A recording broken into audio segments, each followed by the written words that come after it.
Welcome to the deep dive. Today, we are plunging into the incredible, complex, and ultimately really tragic story of Thomas Sankara. He was, of course, the revolutionary figure who transformed Burkina Faso. Absolutely. And for this deep dive, we're drawing heavily from, well, one key source. It's called Thomas Sankara, an African revolutionary. Why was he killed?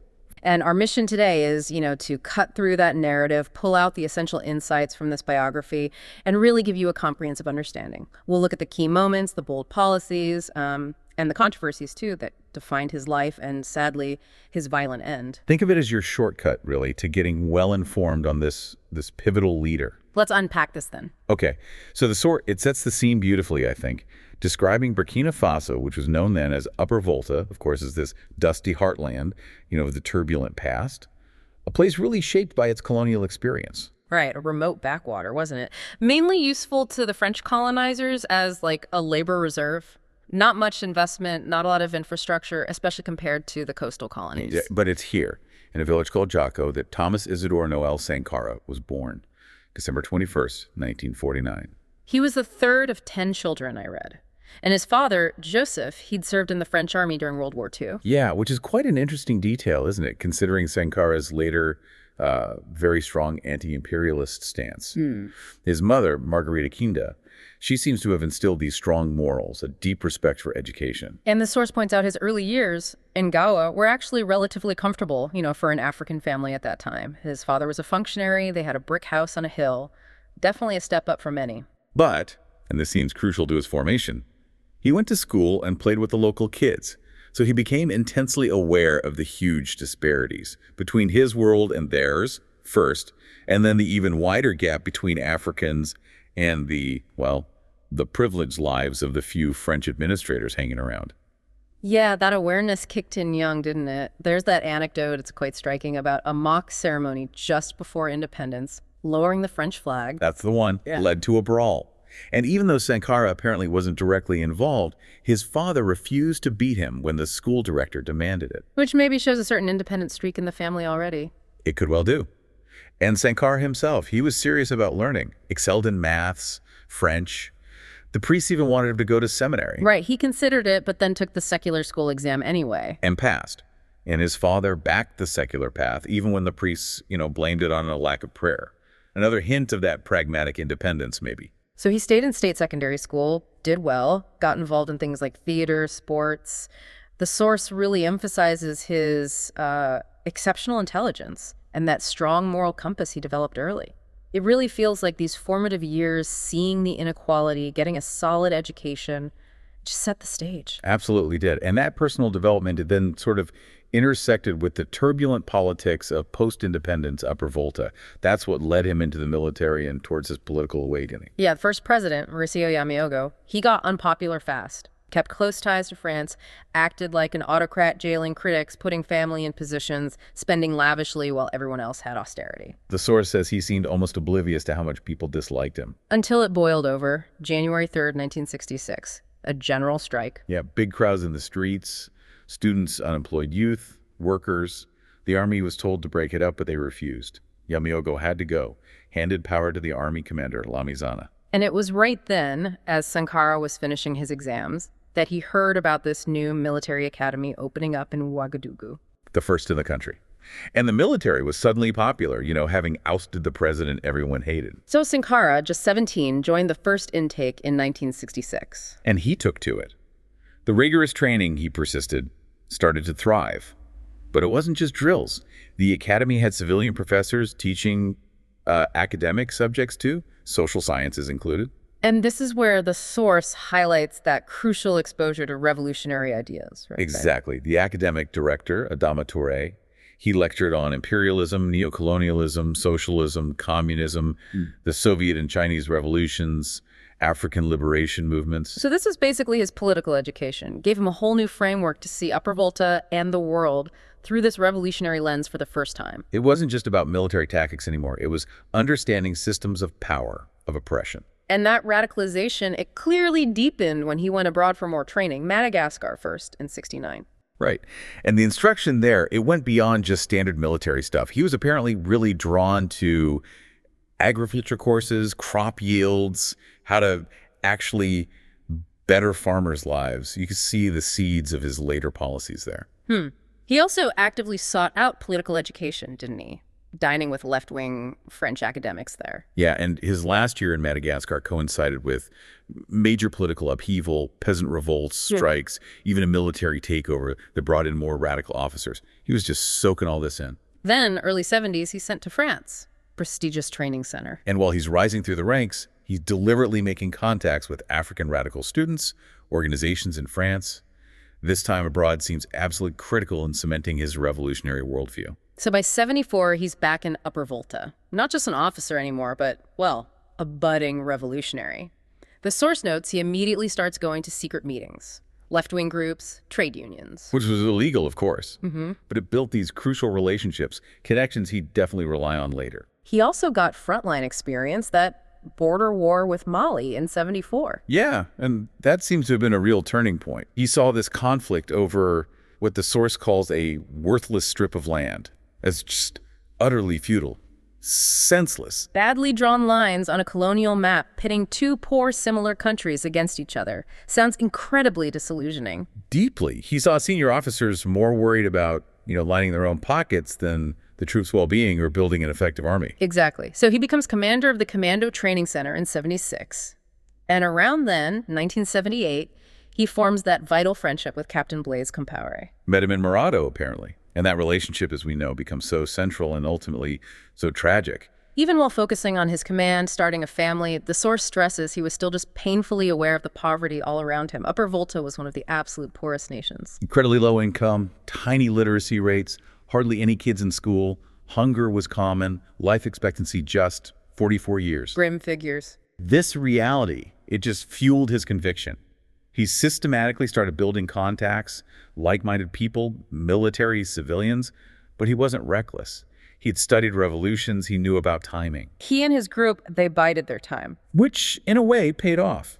November 25, 1980, Colonel Cesar leads a coup. And the Cesar regime, maybe trying to co-opt his popularity, brings Sankara in, Minister of Information, late 81. Big mistake for them. Totally backfired. Sankara used the platform to help local media expose corruption at the top. Then, when the regime got repressive, he publicly resigned and denounced them. Very public. Landed him under house arrest, detention.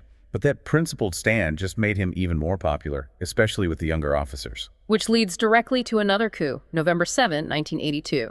Led by Captain Jean-Baptiste Ouedraogo, reflecting that growing strength of the young, left-leaning faction. And Ouedraogo, needing that credibility, appoints Sankara prime minister, January 10th, 1983. And this really pushed Sankara onto the international stage. He started traveling, meeting leaders like Gaddafi in Libya. And crucially, attending the non-aligned summit in New Delhi. That's where he met figures like Fidel Castro, Samora Machel from Mozambique, Maurice Bishop from Grenada. Big names. It was here he really started preaching that anti-imperialist message globally, wasn't it? Yes, but his rising popularity, his outspokenness, it put him right on a collision course with the conservative elements in the government, especially President Ouedraogo, who was much closer to the traditional elites and, importantly, to France. And he wasn't just talking. He used his PM office to actively agitate for change. Supporting unions, denouncing corruption, challenging the chief's power, pushing that anti-imperialist foreign policy. Which, predictably set off alarm bells, particularly in France. They're watching their former colony pivot sharply away from their influence. So May 1983, they try an internal coup. Encouraged by conservative senior officers, President Ouedraogo himself, Sankara, and his allies were arrested. It didn't stick this time. Huge popular backlash in Ouagadougou. Students, kids from poor areas, trade unionists out demonstrating, chanting "Free Sankara," anti-France slogans. Secret civilian committees popped up, organizing resistance. And crucially, factions within the military turned against the government, too. The most significant being that paratrooper garrison down in Po, commanded by his friend, Captain Blaise Compaoré, still loyal at this point. And that was the spark. August 4th, 1983, the revolution. Compaoré leads about 250 paratroopers into Ouagadougou. Seizing control, coordinated with Sankara, other military allies, civilian supporters. By that evening, Thomas Sankara, just 34 years old, is on the radio, proclaiming the overthrow of the old government, the creation of the National Council of the Revolution, youngest leader of an African republic, ready to make those radical changes he'd been dreaming of. Which brings us right into the Sankara presidency, doesn't it? 83 to 87. And his main agenda, his core focus, was tackling that grinding poverty, made even worse by a terrible drought in 83-84. And he didn't waste time. Straight in with audacious economic reforms, nationalized all the land, all the mineral wealth, said it belonged to the people, not foreign firms or feudal landlords. He set up state-led agricultural programs, sure, but the truly radical move was the agrarian reform, taking land from those feudal landlords. And giving it straight to the peasants. Directly to the peasants. Yeah. And the source reports pretty dramatic results from this. Agricultural production apparently skyrocketed. They achieved food security in a country that had known constant hunger. That's huge in just a few years. It really shows his focus on the majority, the rural poor. And beyond the economics, there was this massive symbolic shift too. 1984, changing the country's name. From the colonial Upper Volta to Burkina Faso, land of the upright people. Such a powerful statement. Breaking from the past, instilling pride, and he outlawed things like tribute payments and forced labor for village chiefs, right? Dismantling old power structures. Yeah, abolished rural poor taxes, built railways, started public housing, and went hard after corruption in the civil service. He even got the environmental link to poverty, that nationwide tree planting initiative, 10 million trees. The source calls it one of the first major afforestation projects in Africa, trying to combat desertification from the Sahara. He was really ahead of his time, seeing how environmental health and economic survival were tied together. Absolutely. And the source is clear. The main people who benefited from all this were women, the poor, and the peasantry. His commitment to gender equality was particularly striking for that time, wasn't it? Especially in such a male-dominated society. He was one of the very first heads of state anywhere to openly condemn FGM, forced marriage, underage marriage, polygamy, and he didn't just talk about it. No, he acted. Appointed women to high government positions, encouraged them to work, get financially independent, even recruited them into the military. And remember that detail from September 84? Getting men to switch roles with women for a day, do the market shopping, the cooking. Yeah, it sounds maybe a bit performative now, but back then, what a tangible way to try and make men understand the sheer burden of women's daily labor. It was about challenging those traditional norms head on, very publicly. Healthcare, too. Massive improvements there. That unprecedented vaccination campaign. Reaching 2.5 million kids against major diseases like meningitis, yellow fever, measles, dropped child mortality rates significantly. And they built health centers all over. Hundreds of clinics, pharmacies, bringing basic healthcare much closer to ordinary people. Education was another big one. A huge literacy campaign. School attendance shot up. And the literacy rate itself reportedly went from something like 13% in 83 to 73% by 87. I mean, those are staggering figures if they're accurate. Truly remarkable. Beyond the policies, though, what really stands out in the source is his personal style. How he just rejected all the usual pomp and ceremony that comes with high office. Right. No official portraits in public buildings. He actively discouraged activists from chanting his name, drove modest cars, not limousines. And playing soccer every week with his staff in a public park, just in shorts and a jersey, anyone could see him. Or showing up unannounced at events, just standing quietly in the back, maybe in a tracksuit. The message was so powerful, especially on a continent where, let's be honest, leaders often lived in extreme luxury while their people suffered. His message was, leaders must be modest, live like the people, particularly in a poor country. And his own finances completely backed that up, earning just $450 a month. Forbidding ministers, top civil servants from using chauffeur-driven Mercedes or flying first class. And remember, those civil service salaries were already way above what most people earned. So he cut their perks, got rid of bonuses, made the top brass share the austerity more. They sold off, what, 2/3 of the government car fleet? Kept only small cars and restricted their use to work hours. No using them for side businesses. Travel expenses slashed too. Economy flights only, staying in modest places abroad, or even embassy residences. There's that story from his 84 visit to the UN mission in New York. Ministers sleeping on mattresses on the floor. Yeah, and Sankara reminding them, the money saved on hotels could build wells and schools back home. That was the priority. And then in 87, he publicly declared his assets, his wife's too. Made it crystal clear he hadn't used his position to enrich himself. His kids in public school, his wife working a normal job, his parents in the same house, his mother still selling spices. That level of transparency, that personal integrity, It was just incredibly rare then, and maybe still is now. It really was such a stark contrast, and that personal example, it just reinforced his fierce anti-imperialism and his foreign policy. He became globally famous for calling out neocolonialism, didn't he? Arguing that the whole financial relationship loans, aid from the IMF, the World Bank, was just a new form of the old exploitation. That quote the source uses is just incredibly powerful. Imperialism occurs not only in the brutal form of those who come with guns. Imperialism often occurs in more subtle forms: a loan, food aid, and blackmail. We are fighting this system that allows a handful of men on Earth to rule all of humanity. Strong stuff. And he didn't just talk the talk. He rejected IMF and World Bank aid, pushed for local economic development, aiming for real financial independence. His speeches at the OAU, the Organization of African Unity, they were legendary for their passion. Calling for African unity, denouncing neocolonialism, pointing out the unjust, artificial states left by colonialism. His core message to other African leaders was pretty simple, wasn't it? Be self-reliant. Stop depending on foreign aid that always comes with strings attached, undermining your sovereignty. And his argument about debt was so provocative, saying, look, post-war Europe got help to rebuild, but Africa is being asked to pay debts back to the very powers who plundered the continent in the first place. He called it hypocrisy, double standards, urged African nations to act as one bloc and just refuse to pay the debt. So you've got this visionary leader pushing radical reforms, living simply, challenging global powers. But as the source acknowledges, his regime wasn't perfect. There were controversies, and opposition definitely started to build. Yeah, the source mentions a blemish on his legacy, a touch of authoritarianism. Those Revolutionary Defense Committees, the CDRs, initially meant for community empowerment.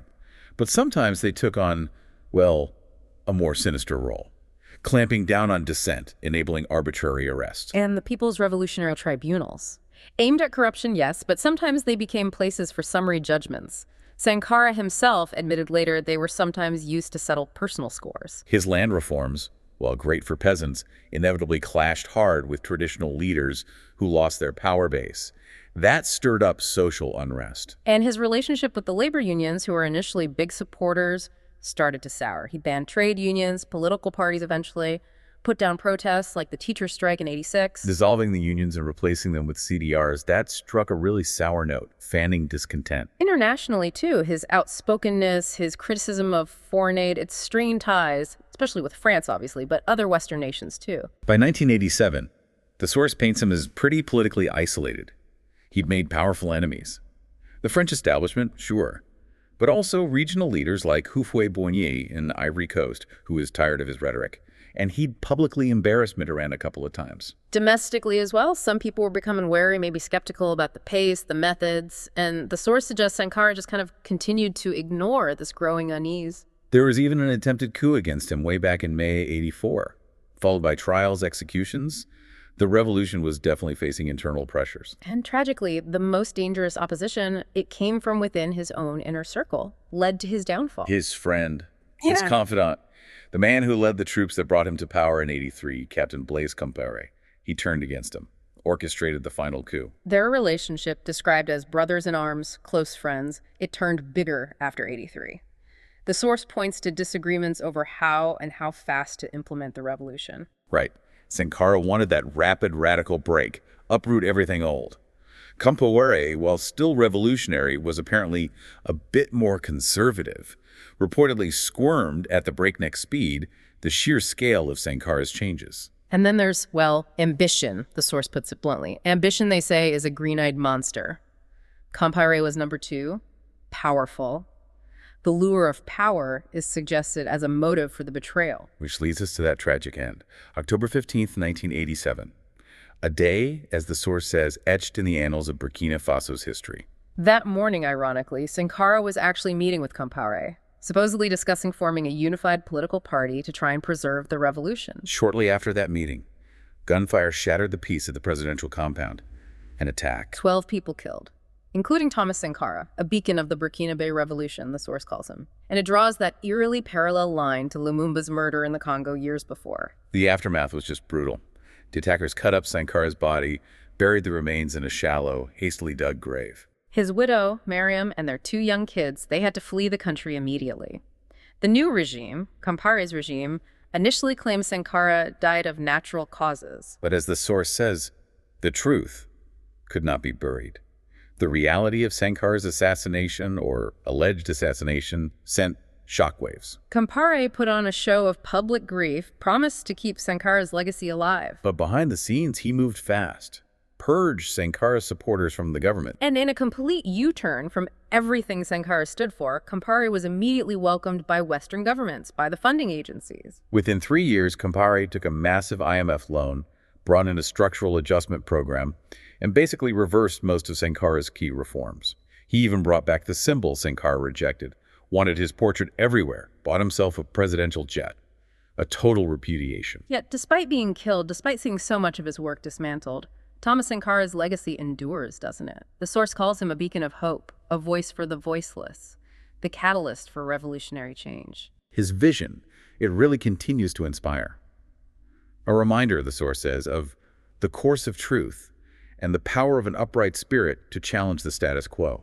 So looking back at this deep dive, you've really journeyed through Sankara's whole life, haven't you? From that early awareness of inequality, his radicalization, through to those incredibly bold reforms, his tough anti-imperialist stance, and then that tragic, violent end. You've seen the sheer scale of what he tried to do in just 4 years, changing the country's name, boosting health and education so dramatically, championing women's rights, and that powerful personal example, rejecting luxury and corruption.